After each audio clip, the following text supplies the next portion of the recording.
claramente del lado alemán, o sea, hay que diferenciar el lado alemán del lado de los de la gente que presa en esos campos de exterminio. Claramente del lado alemán no había ningún acto de resistencia.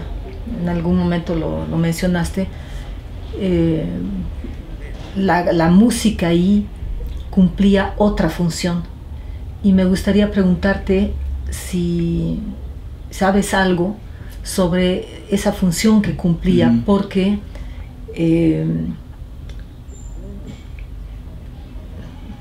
bueno, porque no es lo mismo, es decir, no es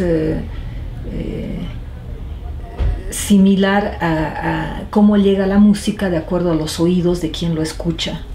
Entonces, en algún momento en su libro tu papá habla del amor a la música, del amor a la música, es decir, como si también hubiera habido amor a la música en este campo de concentración, de exterminio, perdón, en concreto. ¿Por qué opinas?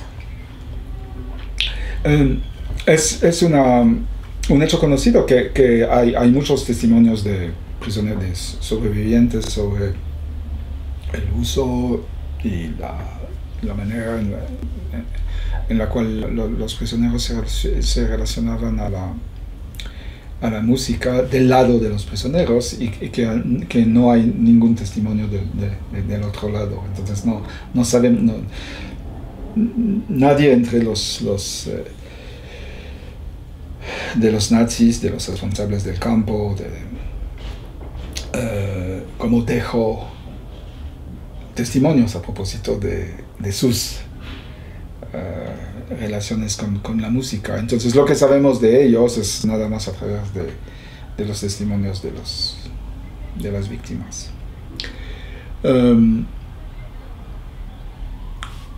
Pero entonces un punto... Pero se puede entonces hablar de amor a la música, bueno, no de amor a la música en el pueblo alemán, que sí se sabe que los grandes compositores son alemanes y no cabe la menor duda, pero me refiero al amor a la música alemán en este campo. Sí, no hay duda a propósito de eso. Creo que había, entonces es como que había alemanes a quienes le gustaba diferente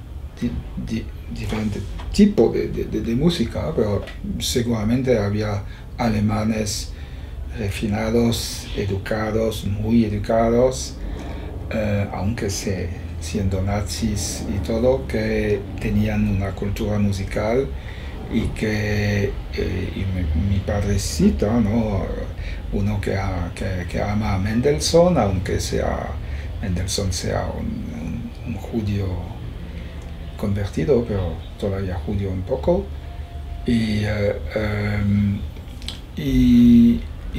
más en Mozart y Bach y todo eso, y eso forma parte de la cultura que habían adquirido y que se quedaba, y sí, se puede decir que seguramente hubo altos funcionarios y menores funcionarios aquí en la música, la gran música, Beethoven, Wagner, naturalmente, le gustaba y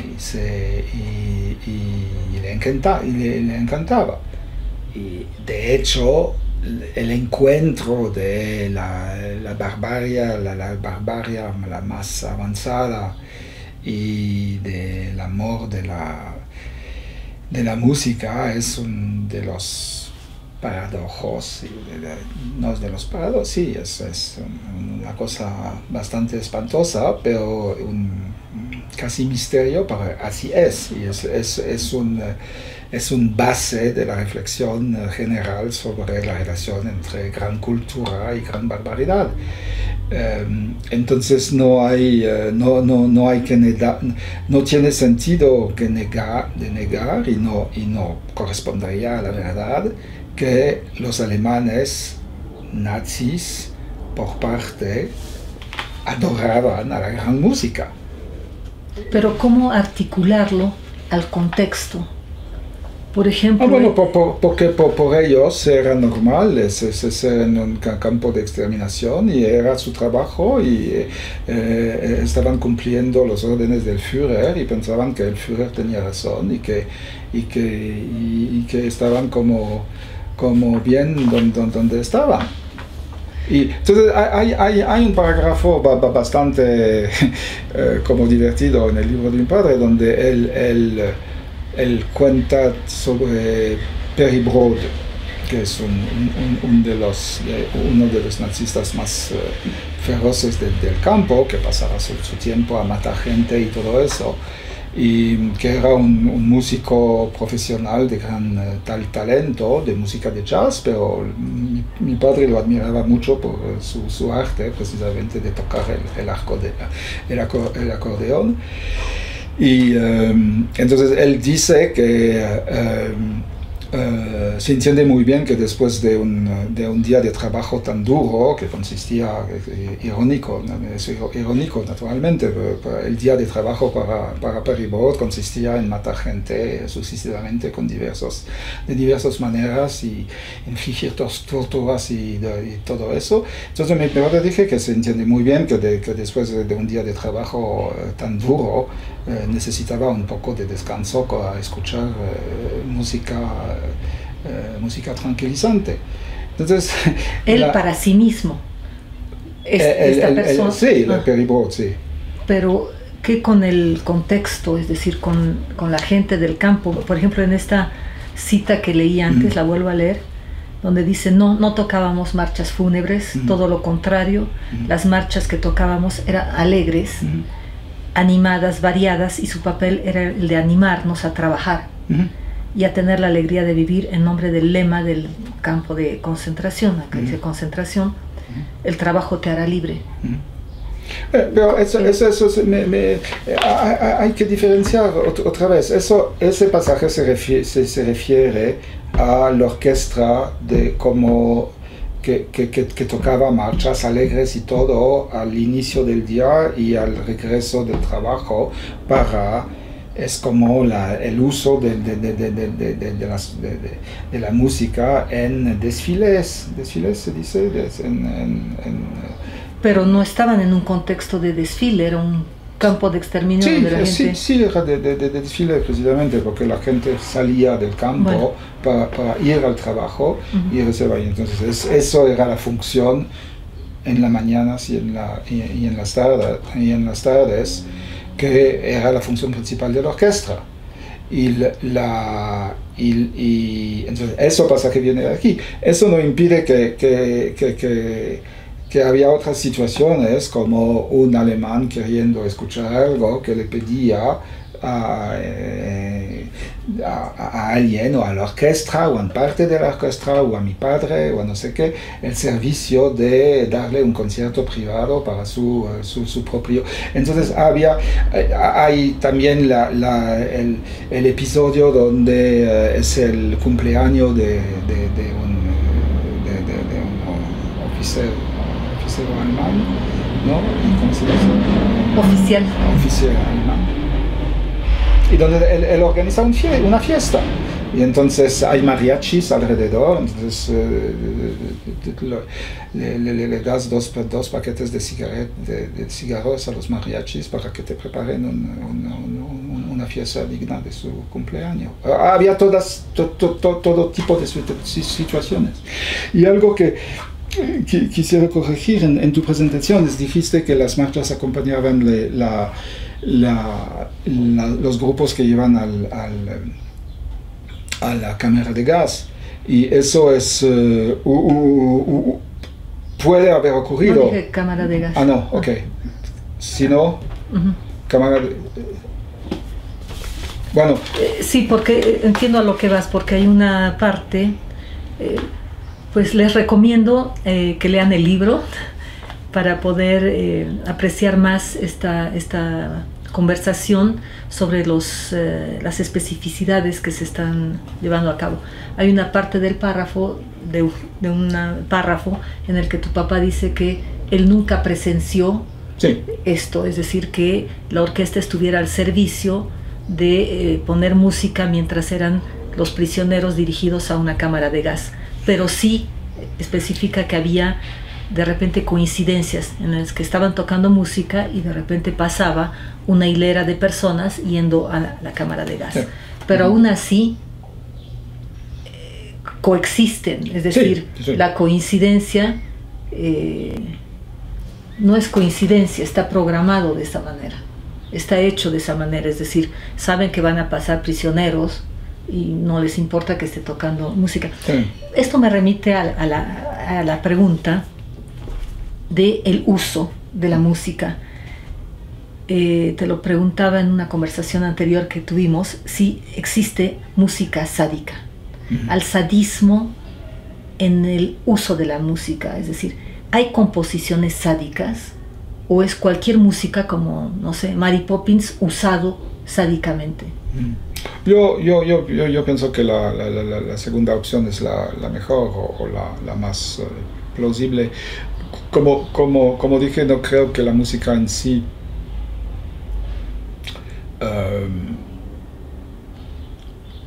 como la música es no totalmente neutral, pero sí es del lado de la neutralidad más bien que de su uso. Entonces es difícil porque la música siempre, en todas las culturas, todas las civilizaciones, la música está utilizada en ciertas circunstancias, y entonces la idea de la música pura es una idea que desarrolló el Occidente de manera muy tardía, de hecho después de Bach, y entonces es difícil generalizar sobre la música de todas formas, pero ¿Estás diciendo que la música siempre es política? Es decir, que la música responde a un contexto político determinado. Sí, o no, político es quizás demasiado preciso, pero en el teatro griego había música. La música acompaña gestos rituales, la música está presente para acompañar o como un elemento esencial de actuaciones que no son musical en el sentido como en el sentido puro de la música pura, de la música sin un poco con la pintura. La pintura está ligada a la historia de la Iglesia hasta el siglo por lo menos XVI, XVII, y se vuelve libre después, o se desarrolla como estética después. Hay un libro muy interesante de un sociólogo ¿cómo se llama? Bueno, sobre Mozart, donde él describe precisamente que la lucha de Mozart para librar la música de su contexto social, ¿no? Entonces los músicos que creen en la música obviamente no quieren que la música sirva para algo más, entonces se esfuerzan de deshacerla de su papel social, y los aristócratas que pagan para escuchar música van a la ópera para razones sociales que no tienen que ver nada con la ópera que están viendo. Entonces hay una lucha perpetua de los creadores para hacer que las creaciones sean consideradas como creación y no como acompañamiento o divertimiento, no sé qué es. Entonces, en ese sentido es muy difícil por eso es muy difícil de hablar de la música de manera general. Pero para regresar a tu pregunta, entonces por eso creo que la música de los músicos o de los creadores, de un cierto tipo de música, digamos, es más hacia la neutralidad. Diciendo la neutralidad quiere decir nada más que desplegarse de las condiciones sociales o políticas o no sé qué que van a lo largo de la historia de la música con la composición de la música. Pero eso es algo casi imposible, ¿no? Sí. Porque siempre va a haber Sí, un sí, sí, contexto. Y, Sí, sí, sí. Sí, sí. porque ¿qué sería una música pura? Una música pura, eso es muy fácil. La música pura es una música que obedecería solamente a sus propias reglas. Porque sí, hay o reglas o como reglas es demasiado decir, propuesta estética. Y hay una tensión. Y quizás sea una sí, es que sea una ilusión también que se puede desprender. Y de hecho, yo personalmente creo que no se puede desprender, pero sí que se puede tener la conciencia que hay una relación, que el uno no se reduce al otro. Entonces que hay una relación compleja entre los dos. Sí. Okay. El uno no se reduce al otro, es decir, la música no es completamente social, ni lo social es completamente música, y por otro lado también hay composiciones que obedecen a sus propias reglas de composición, sí, sin estar llevando a cabo una lucha activa social a través de la composición. Eso sí, es lo que quieres. Sí, algo así, sí. Y sí. Me perdí, no sé dónde estamos. Es muy interesante y muy importante esto, la manera como se inserta la música a través del tiempo, así como la manera como se inserta el arte, la historia del arte a través del tiempo. Por eso se habla de historia, se puede hablar de la historia de la música, que también inserta en el cristianismo, cuando se libera del cristianismo, cuando se vuelve pagana, en fin, eso importa, importa mucho. Me imagino que la composición para un compositor, aunque no se reduzca a eso, tiene que ver también con eso, porque él está inserto viviendo una época determinada con sus ideas, con su propia subjetividad y con su posición ideológica respecto a las cosas. Sí.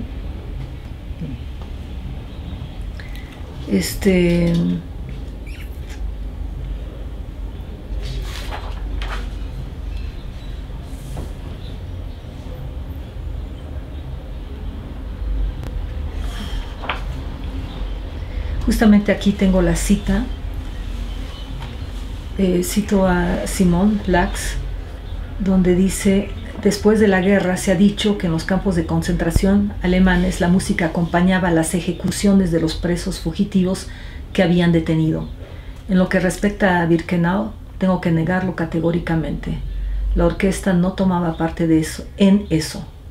No absuelvo aquí a la orquesta, absuelvo a los alemanes que aman demasiado la música como para utilizarla para unos fines tan prosaicos. Evidentemente, más de una vez se había dado la situación de que tocábamos en nuestro estrado en el momento en que una fila de condenados marchaba por la otra parte de la alambrada en dirección a las cámaras de gas. Pero eso no sucedía de una manera completamente casual a causa de una mera coincidencia.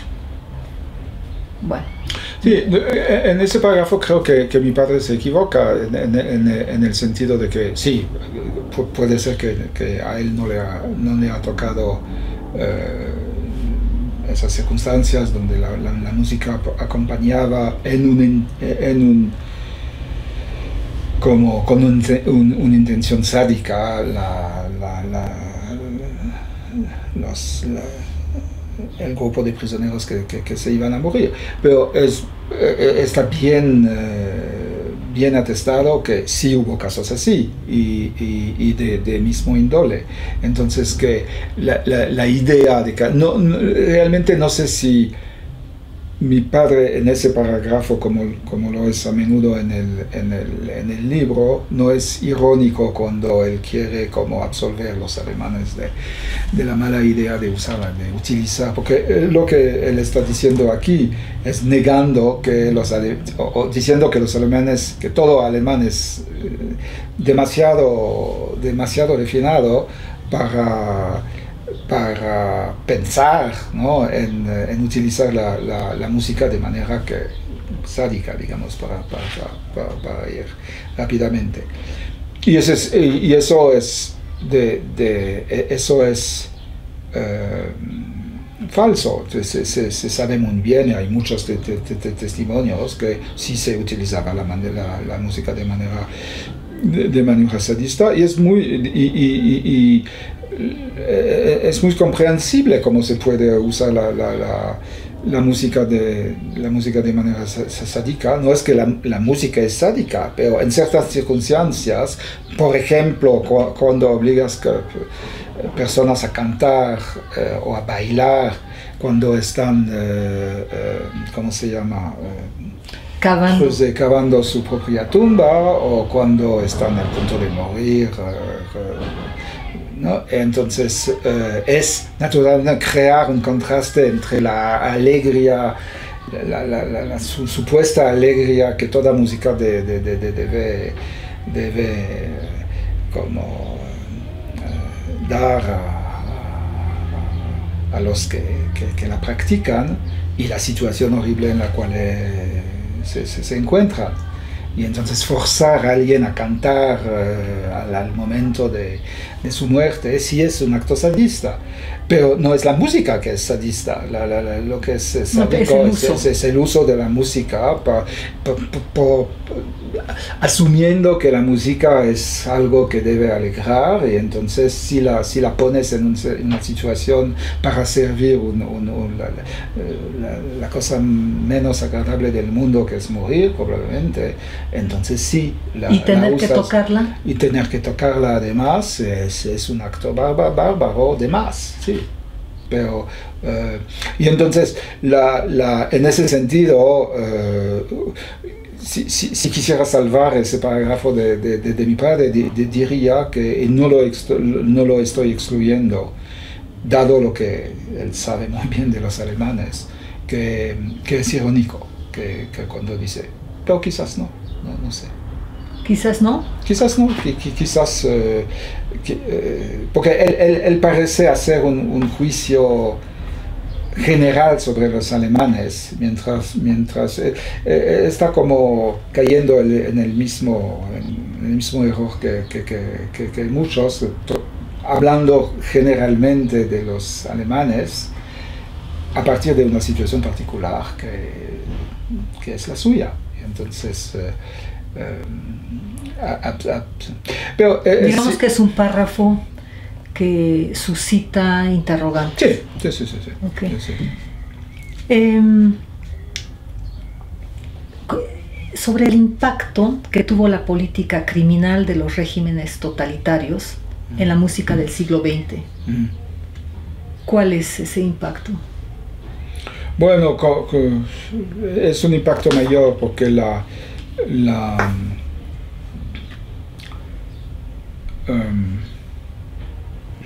es un impacto mayor en el sentido de que, de un punto cuantitativo, desaparecieron muchísimos compositores, se olvidaron de ellos o desaparecieron, que hubieran probablemente dado a la música del siglo XX otra cara de la que tuvo finalmente. No, es difícil decir algo razonable a propósito de eso, porque no sabemos qué hubiera sido la influencia de todos los desaparecidos sobre la vida cultural general, cómo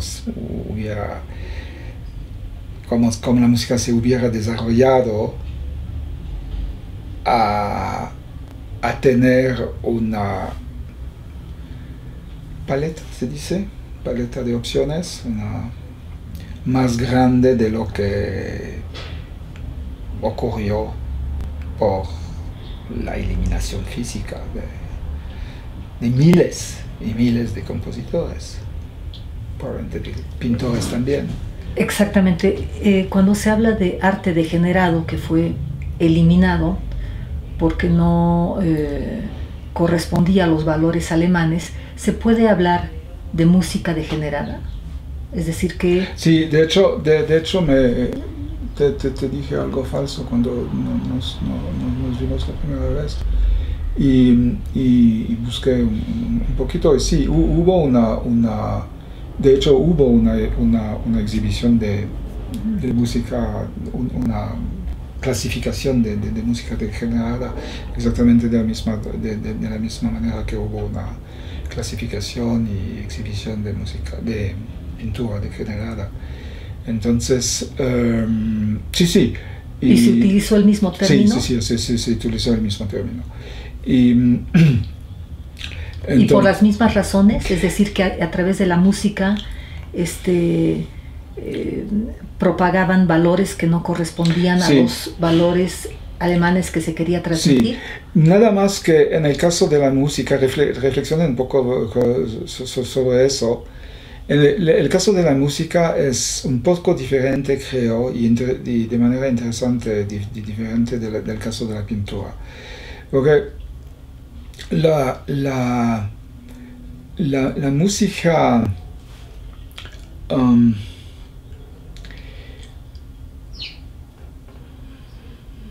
entonces hay música degenerada, típicamente degenerada, digamos, que no, del punto de vista de los alemanes o de los nazis, que es una música que ya no pertenece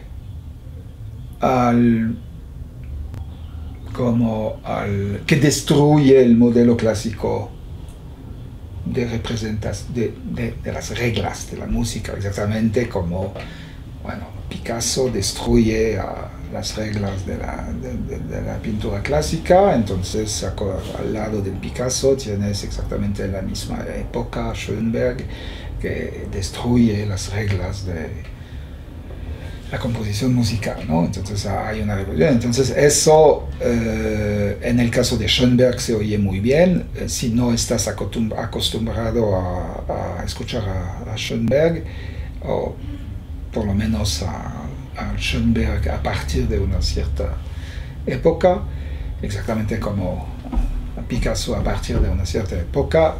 Entonces, si no estás acostumbrado a eso, te vas a decir ¿qué es eso? No entiendes de qué se trata. Y entonces hay un carácter revolucionario de Picasso para tomar la pintura y de Schönberg para tomar la música. Pero por otro lado, hay música muy buena música,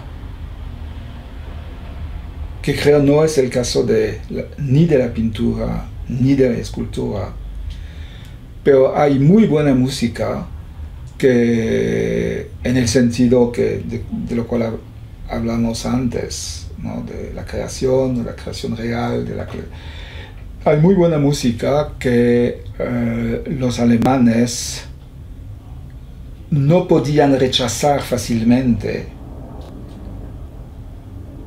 aunque provenían de compositores judíos o de compositores sospechosos políticamente, porque tenían una relación con la música que era mucho más desarrollada que, digamos, quizás en la pintura, y entonces hay compositores nazis, o que por lo menos estaban como, quizás no nazis profundamente en su corazón, pero sí que aceptaban las condiciones, y entonces que componían música que no se distinguían de lo que hubiera componer cualquier otro compositor, y que los nazis aceptaban. Y entonces lo más grande, hay un grande compositor que se llama Richard Strauss, que formaba parte, que formaba como que estaba a la cabeza de la música alemana durante todo el régimen nazi, y es el caso también para directores muy conocidos. Lo más conocido es Karajan, que fue nazi. Y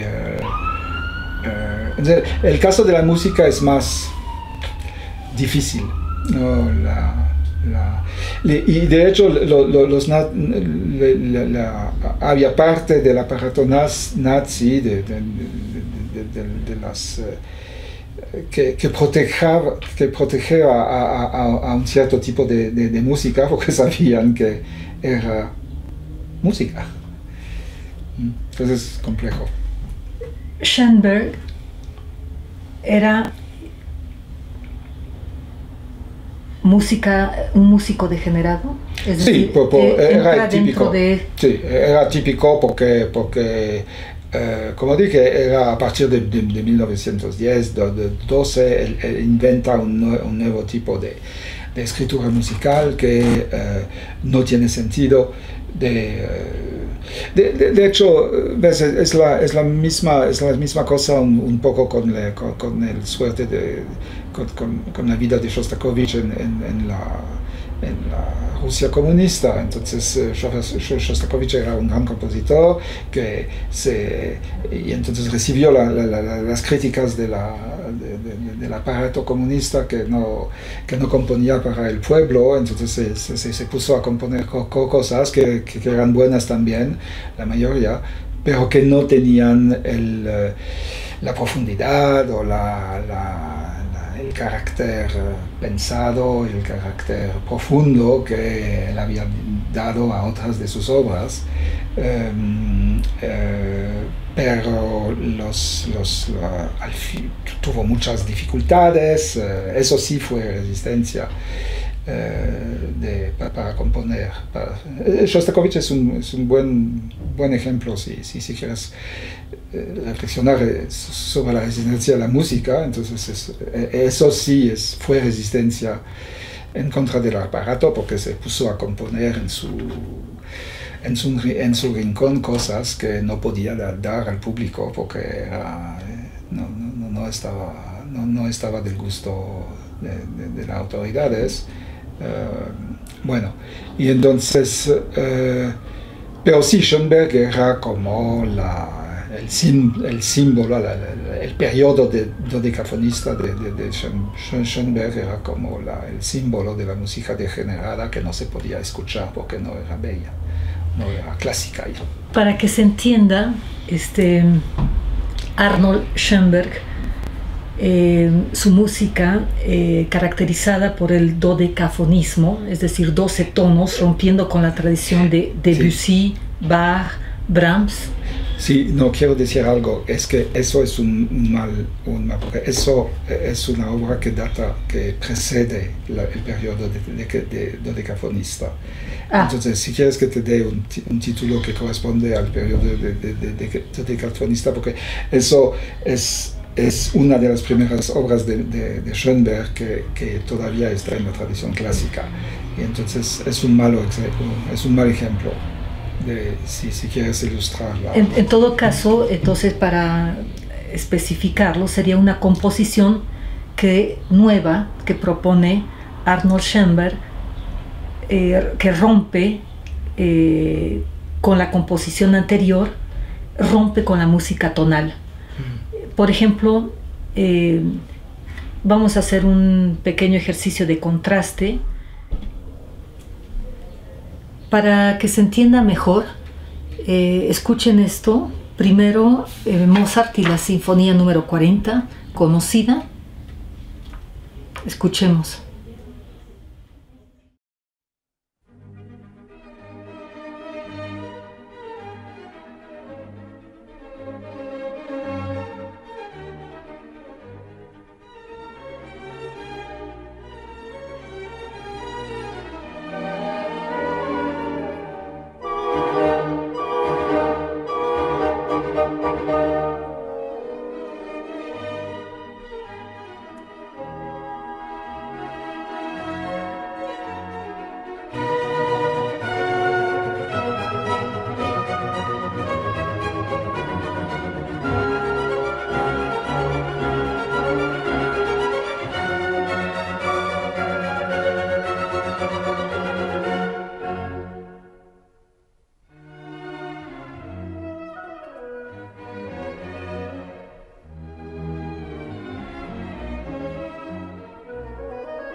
Y ahora vamos a escuchar Schoenberg, 5 piezas para orquesta, una de sus primeras obras dodecafónicas, es decir, de 12 tonos.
Creo que puede apreciarse el contraste en la composición de estos dos grandes compositores.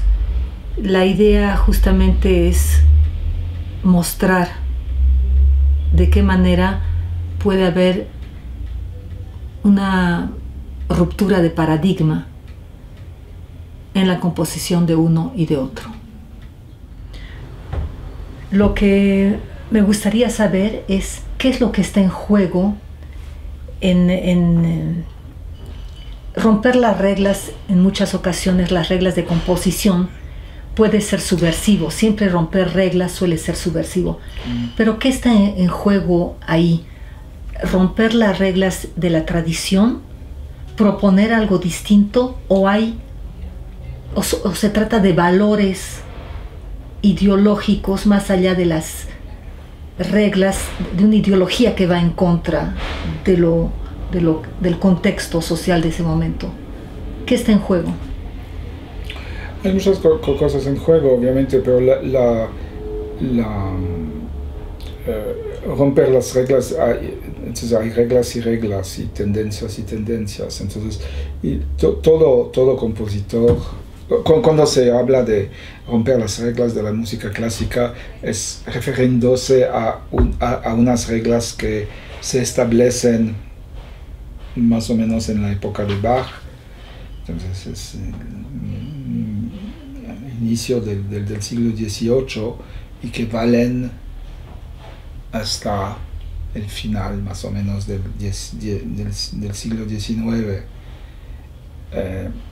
Entonces son reglas de composiciones clásicas entre, digamos, Haydn y Brahms. Es un periodo muy corto de la historia de la música, pero que sí da lugar a composiciones extraordinarias. Todos los compositores desde el inicio del siglo XVIII hasta el final del XIX. Cuando Schoenberg decide de romper con eso, se dice que se rompe con las reglas de la música que estaban establecidas por estos 2 siglos, digamos. ¿Y qué está en juego? Entonces cada compositor quiere, entonces adentro de un periodo, cada compositor obviamente quiere hacer algo diferente. Crear en el arte es, por definición, crear algo diferente. Y cuando creas algo diferente,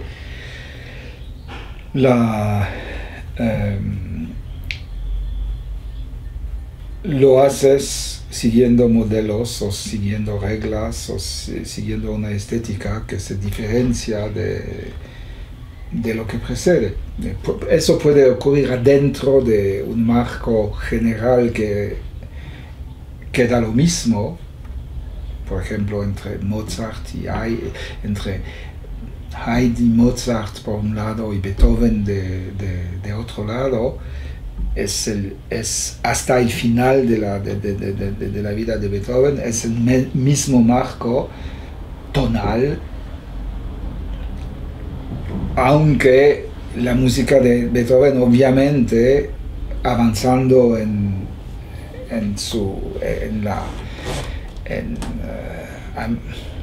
a medida que se avanza en la edad, en la composición, el desarrollo del pensamiento estético, se diferencia mucho de lo que Mozart y Haydn compusieron, pero es el mismo marco. De una forma, Beethoven ya está rompiendo las reglas porque la estás modificando, pero lo está modificando adentro de un marco que da el mismo. Lo que ocurre con Schoenberg es una ruptura mucho más radical, que es cambiar el marco, es como un cambio de paradigma, para decirlo así. ¿Qué implica esa ruptura? Que básicamente la idea de Schoenberg es que un sonido tiene un valor en sí, y que no se debe repetir un sonido dado antes que todos los demás sonidos de una escala dada se habían escuchado. Entonces, dicho así no significa mucho, pero la idea es que no hay que la relación entre las notas no son relaciones armónicas, ya no son relaciones armónicas, que una nota no atrae otra nota, como es el caso en la música clásica. No hay una relación fija entre dos notas adentro de una escala dada, pero que las notas se independizan de tal modo que cada una de las 11 notas 12 notas de la escala deben escucharse antes de repetirse. Entonces, habías mencionado la vez que conversamos de que los nazis estuvieron en contra de todo intelectualismo, contra todo lo que atentaba contra lo comunitario, en una especie de odio a la reflexión, a todo lo que no surge de un sentimiento popular comunitario. Eso es lo que está en juego en este tildar a Schoenberg de arte degenerado, sí, y destruirlo. Sí, típicamente, porque eso o más. Sí, es eso. Entonces la idea es completamente absurda, pero la idea era que precisamente hay dos cosas que son puramente ideológicas y que forman parte del aparato espantoso de la ideología nazis. Uno, que la reflexión es una mala cosa porque está destruyendo la comunidad. Entonces la idea que la reflexión va en contra de la comunidad por ser reflexión, entonces por ser análisis, por no tener en vista los sentimientos profundos de la comunidad, pero para desmenuzar las cosas, para distinguir, para criticar, y todo eso es judío. Entonces hay dos presupuestos. La crítica, la reflexión como instrumento crítico es malo porque es destructor, y dos, los judíos son los que incorporan de la manera la más patente, obvia y diabólica esa reflexión. Entonces, ¿pero por qué exclusivamente judío? Pregúntales a ellos. Eso forma parte de la locura, de la locura de los nazis y del racismo de los nazis. Es como Trump cuando dices que los mexicanos son violadores, entonces es exactamente el mismo tipo de cosa. Los judíos son... Porque la reflexión, la crítica es propio de cualquier sujeto. Bueno, eso quizás debería ser así, no es así, pero la idea que la reflexión es una cosa que... mira, cuando estás en una marcha militar, la marcha militar es como todos los regímenes, hay que exageran un poco y todo eso, pero es la unidad del pueblo, ¿okay? Y cuando dices algo que escucha un poco, eso es también esa unidad de lo que se llamaba el Volk, el pueblo, ¿no? en alemán, cuando esa unidad está bajo crítica porque significa algo diferente de lo que pretende hacer cuando... ¿Qué significa? Bueno, ¿has visto un desfile nazi? Sí. Sí, bueno, entonces significa la unidad, la obediencia. Me refería cuando... Me refería a qué significa cuando alguien rompe con eso, cuando alguien dice algo. Que destruye que destruye la cultura, que destruye la obediencia, que destruye la cultura, que destruye la unanimidad, que destruye el buen funcionamiento de la sociedad, que puedes fantasmar como quieras a propósito del carácter de destrucción de la reflexión crítica. Entonces eso es lo que a los nazis le importaba mucho. Algo que vaya en contra del orden. Sí, que es a favor del individualismo, entonces de la peculiaridad y la diferencia y de todo eso. Y entonces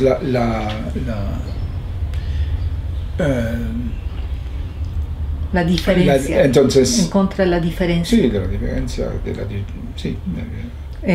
Estás poniendo diferencia como antagonizándolo con lo popular. Con lo popular entendido en sentido del comunitario, de la comunidad. Estas son palabras difíciles porque pueden tener un sentido positivo también, pero en el uso que hacían de eso, obviamente, la idea era la idea de que perteneces a un régimen totalitario y que el régimen totalitario es total y estás sometido a la voluntad del Führer. Y entonces ser crítico es destruir por el mero hecho de ser crítico, y reflexionar es destruir por el mismo hecho de destruir. Y como los grandes destructores y los grandes críticos y los grandes son judíos, según la ideología, entonces los judíos... ¿Y acaso Schoenberg era judío? Y es cierto que hay muchos judíos en la historia de la cultura que sí fueron gran pensadores y muy importantes, no solamente ellos, pero sí. Marx era judío, y Schoenberg era judío, y Mahler era judío, entonces se dirigían en contra de Schoenberg como en contra de muchos otros, por ser destructores, por ser judíos, por ser degenerados, por ser en contra del Führer en el espíritu. De acuerdo. Muchísimas gracias. De nada. André. De nada, Rosemarie, fue un placer. terminamos acá.